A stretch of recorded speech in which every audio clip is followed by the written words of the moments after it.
نحمده ونصلي على رسوله الكريم أما بعد فأعوذ بالله من الشيطان الرجيم بسم الله الرحمن الرحيم وإذا بشر أحدهم بالأنثى ظل وجهه مسودا وهو كظيم يتوارى من القوم من سوء ما بشر به أيمسكه على هون أم يدسه في التراب ألا ساء ما يحكمون صدق اللہ العظیم۔ اللہ رب العزت کا پوری کائنات کے اندر یہ نظام ہے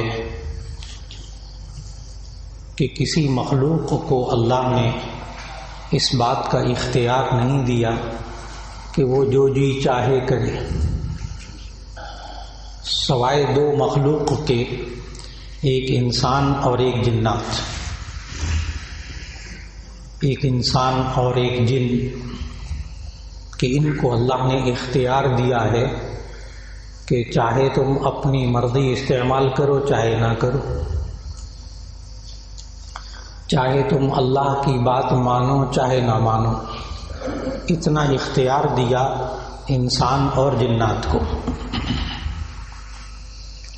اس کے علاوہ کائنات میں کسی مخلوق کو، کسی پرندے کو، کسی درندے کو، کسی پہاڑ کو، یہاں تک کہ فرشتوں کو بھی اس بات کی اجازت نہیں ہے، اس بات کا اختیار ہی نہیں ہے کہ وہ اللہ کی بات نہ مانے۔ لیکن اللہ نے انسان کو اور جن کو اختیار دیا کہ وہ چاہے تو اللہ کی بات مانے چاہے نہ مانے۔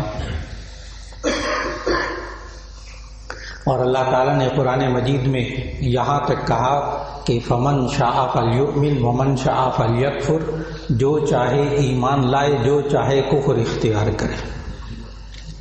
انسان کو اتنا اختیار دیا ہے۔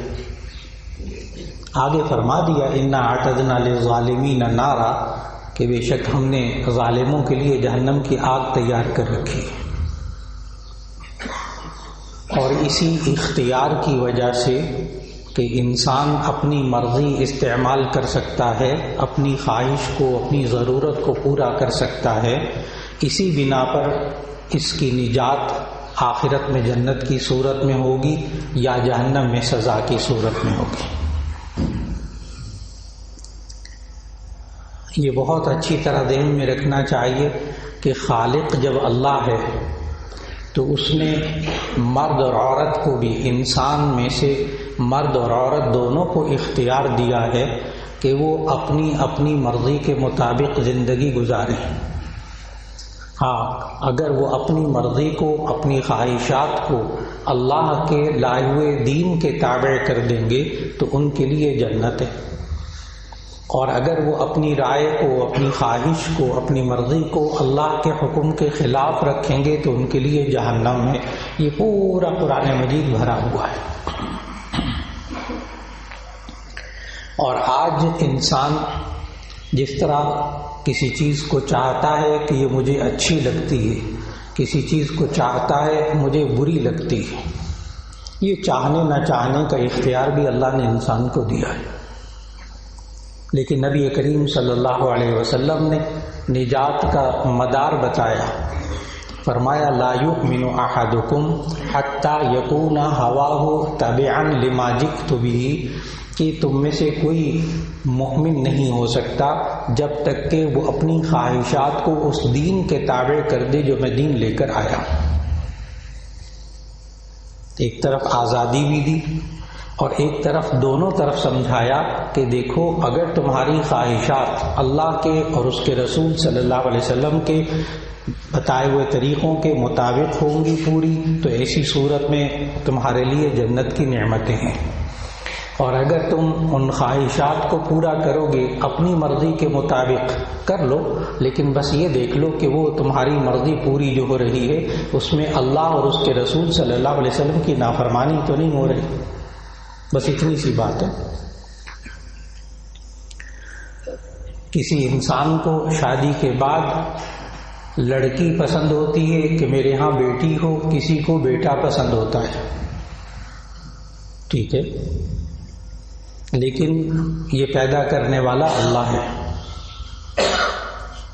یہ پیدا کرنے والا اللہ ہے۔ نہ لڑکی کے اختیار میں ہے نہ لڑکے کے اختیار میں ہے کہ میرے ہاں بیٹی ہو یا بیٹا ہو، یہ دونوں میں سے کسی کے اختیار میں نہیں ہے۔ جہاں تک سائنسی امور کی باتیں ہیں، سائنسی علاج وغیرہ کی باتیں ہیں، تو وہ انسان ذرائع اختیار کرتا ہے، لیکن اس کے باوجود وہ ہونے والا بیٹا یا ہونے والی بیٹی یہ اس کے لیے شر کا سبب بنیں گے، نیک بنیں گے یا بدبخت بنیں گے، یہ انسان کے بس میں نہیں ہے کہ وہ سوچ سکے۔ یہ اس کے لیے خیر ہوگا یا شر ہوگا، یہ انسان کے بس میں نہیں ہے کہ سوچ سکے۔ اور ایک بات بہت اچھی طرح یاد رکھ لیجئے گا، جو بات انسان کے بس میں نہ ہو اللہ اس پر پکڑ نہیں کرتا۔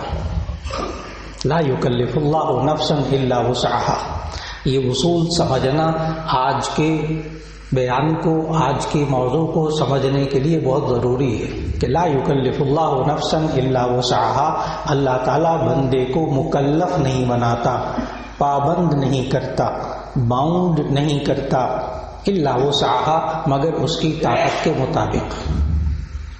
قرآن و سنت میں کوئی ایک حکم بھی ایسا نہیں ہے کہ جو انسان کے بس سے باہر ہو،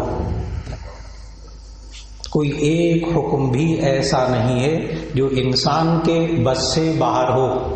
اس لیے اس انسان کو زبان پر یہ کلمہ نہیں لانا چاہیے کہ میں تو اس معاشرے میں رہتے ہوئے قرآن و سنت پر عمل نہیں کر سکتا، میں بے بس ہوں اللہ اور اس کے رسول کی باتوں کو ماننے کے لیے۔ یہ انسان غلط کہہ رہا ہے، اس کے بس میں ہے۔ ہاں کبھی کبھی اگر بے بس ہو جائے، جیسے مثال کے طور پر رمضان آ رہا ہے اور یہ انسان بہت شدید بیمار ہو گیا، روزہ نہیں رکھ رہا، تو ایسی صورت میں اللہ تعالیٰ پکڑ نہیں کرے گا، بعد میں قضا کر لے، قضا نہیں کر سکتا فدیہ دے دے۔ معلوم ہوا کہ انسان کو اللہ تعالیٰ نے اس بات کا پابند بنایا، جس بات کا پابند بنایا وہ بات انسان کے بس میں ہے۔ آج ہمارے معاشرے کے اندر نوجوان بچے اور بچیوں کی تربیت کی بہت ضرورت ہے، شادی سے پہلے اور شادی کے بعد۔ ماں باپ کو جب ماں باپ کا اپنا ذہن واضح ہو تو ایسی صورت میں نوجوان شادی شدہ جوڑوں کی بعد میں بھی تربیت کرنا، ان کی سوچوں کی تربیت کرنا، ان کے رویوں کی تربیت کرنا، یہ آج خاندان کے گھر کے بزرگوں کا بہت بڑا فرض، بہت بڑی ذمہ داری بن چکی۔ ان نوجوان شادی شدہ جوڑوں کو اپنے حال پر نہ چھوڑیے گا، یہ خود مختار ہیں، بڑے ہو گئے ہیں، اب جو مرضی کرتے رہیں، ایسا سوچیے گا بھی نہیں، اس لیے کہ یہ رہنمائی زندگی کے آخری سانس تک درکار ہے۔ اس لیے آج جو خاص بات ذکر کرنی تھی وہ سورہ نحل کی آیت نمبر 58 اور 59 تلاوت کی، جس میں اللہ تعالیٰ نے ایک انسانوں کا رویہ بتایا، وہ انسان جو اللہ کے نافرمان ہوتے ہیں ان کا رویہ بتایا، اور وہ رویہ یہ کہ اکثر گھرانوں کے اندر آج بیٹی کی پیدائش کو برا سمجھتے۔ میں نے کہا نا، بیٹا چاہیے بیٹی چاہیے، یہ خواہش کرنا کوئی بری بات نہیں ہے۔ اللہ سے مانگیں کہ اے اللہ مجھے بیٹا چاہیے، اے اللہ مجھے بیٹی چاہیے، لیکن جب اللہ دے دے تو پھر ایسی صورت میں اس کی قضا پر، اس کے فیصلے پر، اس کے حکم پر انسان راضی ہو جائے۔ لیکن سوال یہ ہے کہ ہمارے معاشرے کے اندر بیٹی کی پیدائش کو برا کیوں سمجھا جاتا ہے، اور اس کا حل کیا ہے؟ اس کا حل کیا ہے؟ اس لیے کہ آج معاشرے کے اندر بہت پڑھے لکھے گھرانوں کے اندر بچہ بھی بہت نوجوان بھی بڑا پڑھا لکھا، بیوی بھی پڑھی لکھی، لیکن اس کے باوجود جب پہلی بیٹی ہوتی ہے تو پھر یوں کہتے ہیں مبارکباد دیتے ہوئے کہ اللہ تعالیٰ مبارک فرمائے، بیٹیاں بڑی رحمت ہوتی۔ یہ پہلی بیٹی پہ جملے ہوتے ہیں۔ پھر اس کے بعد اگر دوسری بیٹی ہو جائے تو پھر کہتے ہیں اللہ تعالیٰ آپ کو نرینہ اولاد بھی دے دے۔ دوسری بیٹی پر ہمارے معاشرے کے اندر الا ماشاء اللہ چند گنے چنے گھرانے جن میں ایسا نہیں ہوتا، لیکن عمومی طور پر یہ حال ہے کہ پھر دعائیں دیتے ہیں کہ اللہ تعالیٰ آپ کو لڑکا بھی دے دے۔ اور جب تیسری بیٹی ہو جائے تو ایسی صورت میں اس ساس کا رویہ اس بہو کے ساتھ کیا ہوتا ہے اور اس دلہا کا رویہ بہو کے ساتھ کیا ہوتا ہے، یہ معاشرے کے اندر ایسی باتیں ہیں جو ناقابل بیان ہیں، ناقابل بیان ہے۔ طلاق تک نوبت پہنچ جاتی ہے کہ یہ بیٹیاں پیدا کرتی، ساس بھی یہ کہتی بیٹیاں پیدا کرتی، حالانکہ عجیب بات یہ ہے کہ ساس خود بیٹی کسی کی، وہ خود لڑکی۔ لیکن آپ نے یہ محسوس کرنا ہوگا کہ اللہ تعالیٰ نے یہ والا رویہ کفار کا بیان کیا ہے قرآن مجید کے اندر، جو آج ہمارے گھروں کے اندر نوجوان بچوں کا اور مردوں کا رویہ ہے۔ اس کے اسباب کیا ہیں وہ بھی عرض کرتا ہوں، آیت کا ترجمہ عرض کرتا ہوں کہ کیسی سوچ ہے۔ خالق ہے نا اللہ، اسے پتہ میں نے اس انسان کو پیدا کیا ہے اور اس کو اختیار دیا ہے، چاہے میری بات مانے چاہے نہ مانے، وہ کرتا کیا ہے۔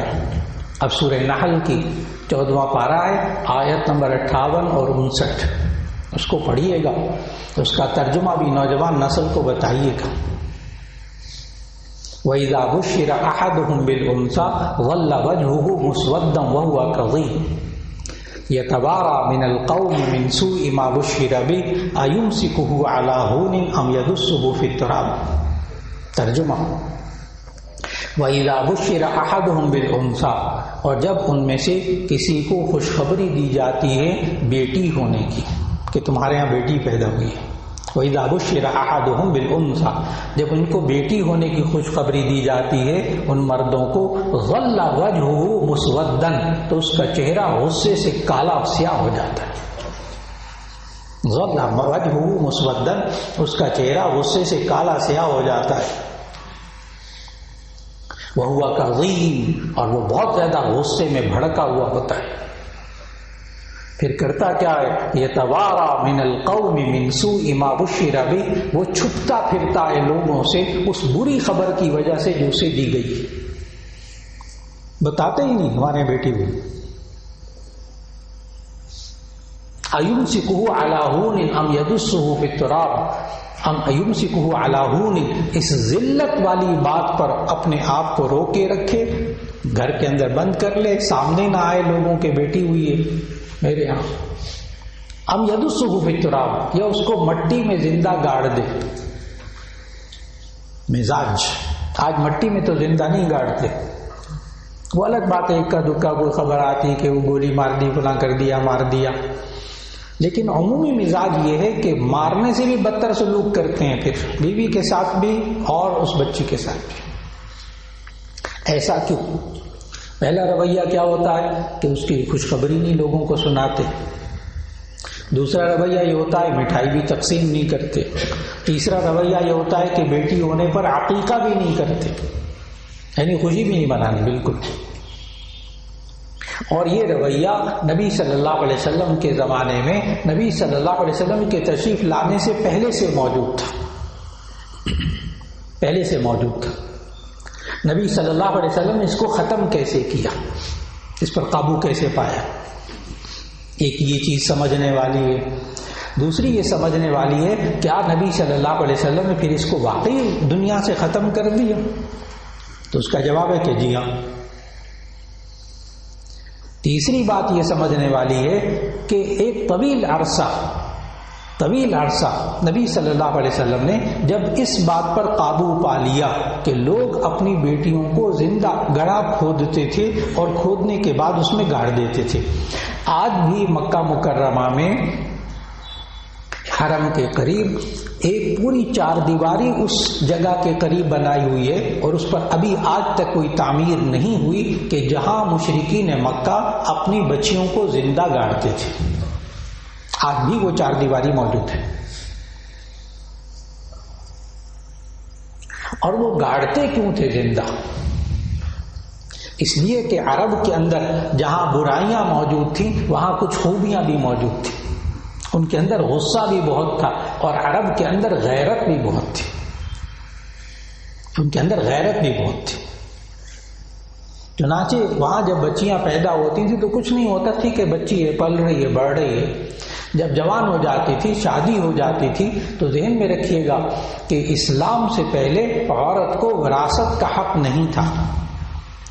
اگلا لفظ بولنے لگا ہوں, اسلام سے پہلے عورت کو ملکیت کا حق بھی نہیں تھا. عورت پیسے کی مالکہ ہی نہیں ہوتی تھی, نہ جائیداد کی مالکہ ہوتی تھی, نہ پیسے کی مالکہ ہوتی تھی. اس کی حق ملکیت ہی عورت کا نہیں ہوتا تھا,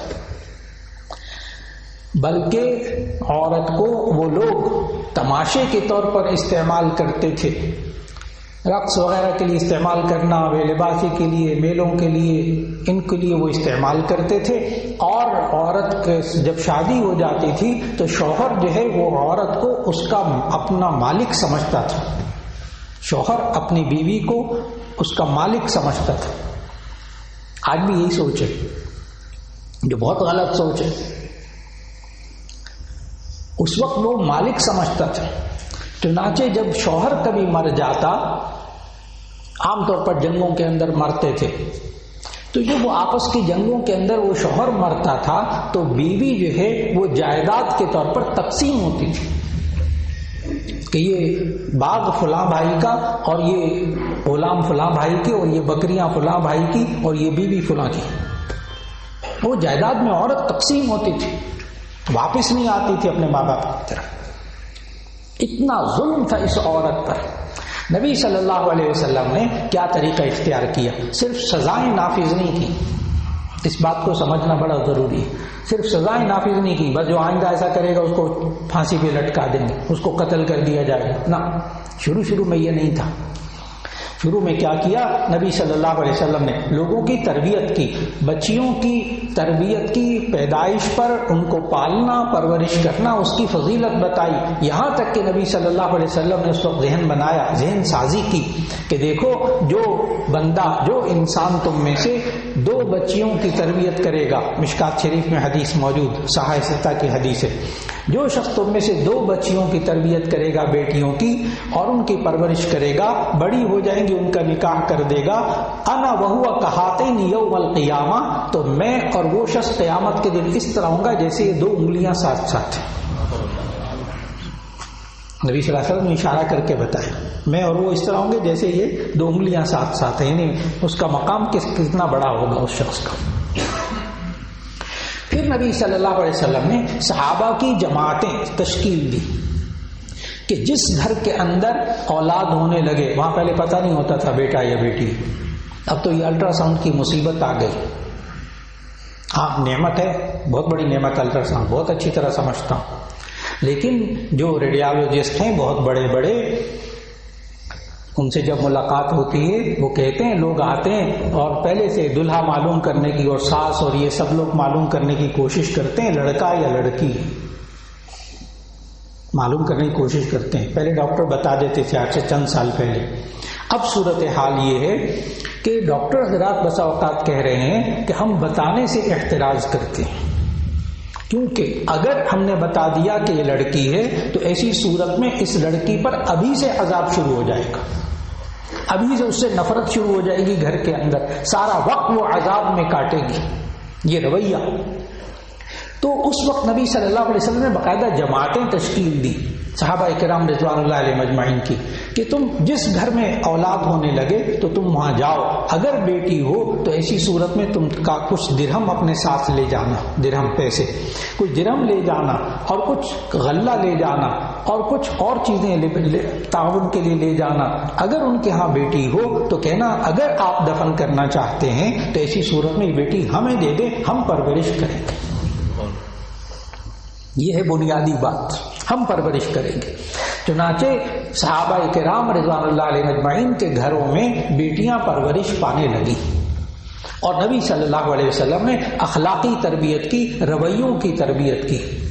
ایک وقت ایسا آتا ہے کہ دور نبوی میں ایک واقعہ نہیں ہے بیٹی کو زندہ درگور کرنے کا. پھر اس کے بعد خلفائے راشدین کا دور آتا ہے، حضرت ابو بکر صدیق رضی اللہ تعالیٰ عنہ، حضرت عمر فاروق رضی اللہ تعالیٰ عنہ، حضرت عثمان غنی رضی اللہ تعالیٰ عنہ، حضرت علی رضی اللہ تعالیٰ عنہ، چاروں خلفاء کے دور میں سیرت پڑھیے، تاریخ پڑھیے، ایک واقعہ نہیں ہے بیٹی کو زندہ درگور کرنے، ایسا مزاج بدلا عرب کا۔ پھر اس کے بعد آپ پڑھیے بنو عباس، بنو امیہ، سقوط بغداد تک آ جائیے، وہاں بھی آپ کو زندہ درگور کرنے کا واقعہ نہیں ملے گا سیرت میں، تاریخ میں۔ لیکن جب یہ بر صغیر کے اندر ہندوؤں کے ساتھ اٹھنا بیٹھنا ان مسلمانوں کا ہوا اور وہ رواج اور رسم و رواج اور وہ سب چیزیں آنے لگی، تو ایسی صورت میں آج پھر مسلمانوں کا وہی رویہ ہو گیا جو سورہ نحل کی آیت نمبر 58 اور 59 میں ہے۔ وَإِذَا بُشِّرَ أَحَدٌ بِالْأُنثَىٰ ظَلَّ وَجْهُهُ مُسْوَدًّا وَهُوَ كَظِيمٌ يَتَوَارَىٰ مِنَ الْقَوْمِ مِنْ سُوءِ مَا بُشِّرَ بِهِ أَيُمْسِكُهُ عَلَىٰ هُونٍ أَمْ يَدُسُّهُ فِي التُّرَابِ أَلَا سَاءَ مَا يَحْكُمُونَ۔ آخر وہی مزاج بن گیا، اور وجہ کیا ہوئی کہ نبی صلی اللہ علیہ وسلم نے پھر اس کی وجوہات کو ختم کیا تھا اس معاشرے کے اندر سے، کہ اس معاشرے کے اندر نبی صلی اللہ علیہ وسلم کے تشریف لانے سے پہلے عورت کو بے حیائی کے لیے استعمال کیا جاتا تھا، فحاشی کے لیے استعمال کیا جاتا تھا، اس کو علامت بنایا ہوا تھا، ناچ گانے وغیرہ میں وہ بڑے میلے لگتے تھے باقاعدہ، اور مغنیات اور گلوکارائیں اور یہ سب چیزیں، یعنی عورت ذات کی تضحیک اور عورت کو ذلت آمیز رویے کا سامنا کرنا پڑتا تھا۔ بے آئینی ہی وہ چیزیں جب بر صغیر کے اندر دوبارہ آئیں، آج پھر ہمارے اپنے گھروں کے اندر نوجوان مردوں کا مزاج بدل گیا، بالکل ساسوں کا مزاج بدل گیا۔ اس لیے آج وقت کی بہت بڑی ضرورت ہے، خاص طور پر نوجوان نسل کی شادی سے پہلے بھی تربیت کی جائے، بچے اور بچیوں کا ذہن بنایا جائے، اور اس کے لیے اہم ترین بات عرض کروں گا، ایک ایک فرد جو یہاں بات سن رہا ہے بڑے غور سے بات سنیے گا کہ جس گھر کے اندر رہنے والی جس خاتون کے ساتھ احترام کا معاملہ کیا جاتا ہے، عزت کا معاملہ کیا جاتا ہے، اس سے نفرت نہیں کی جاتی، چاہے وہ ماں ہے، چاہے وہ بیوی ہے، بہن ہے، بیٹی ہے، جس شکل کے اندر آج وہ عورت اس خاندان میں موجود ہے، اور جس خاندان کے اندر آج بھی عورت کا احترام کیا جاتا ہے، اس خاندان میں عورت کی پیدائش کو برا نہیں سمجھا جاتا۔ بہت اہم بات ہے یہ والی۔ اور جس خاندان کے اندر ساس نے ساری زندگی ذلتیں برداشت کی، بہو نے ذلتیں برداشت کی، اور بہنوں کو وراثت میں سے حصہ نہیں دیا گیا، بہنوں کے ساتھ بھی ذلت والا رویہ رکھا گیا، بالآخر اس نسل کے اندر یہ سوچ پیدا ہو جاتی ہے کہ بیٹی نہیں ہونی چاہیے۔ یہ بہت اہم بات ہے۔ اس لیے آج اگر ہم نوجوان بچے اور بچیوں کا یہ ذہن بنانا چاہتے ہیں تو اس کے لیے نوجوان بچیوں کا، نوعمر بچیوں کا احترام کرنا ہوگا۔ اب میں سارا بوجھ میڈیا کے اوپر نہیں ڈالوں گا کہ میڈیا نے یوں کر دیا، میڈیا نے یوں کر دیا، بالکل ٹھیک، میڈیا دکھا رہا ہے، میڈیا تو اشتہار بنایا ہوا اس نے عورت کو ذلت آمیز، لیکن اس کے باوجود جن گھروں کے اندر آج بھی اگر تربیت کی جائے اور نوجوان بچے اور بچیوں کا ذہن بنایا جائے، خاص طور پر میں عرض کروں گا شادی کے بعد بزرگوں کو چاہیے کہ وہ نوجوان بچے اور بچیوں کا ذہن بنائیں، ان کا رویہ درست کریں، ان کی سوچیں درست کریں، پھر انشاءاللہ العزیز اس خاندان کے اندر بچیوں کی پیدائش کو برا نہیں سمجھا جائے گا۔ اللہ رب العزت جو بے اولاد ہیں ان کو اولاد عطا فرمائے، اور جن کو اولاد دی اللہ نے ان کی تربیت کرنے کی توفیق عطا فرمائے۔ وآخر دعوانا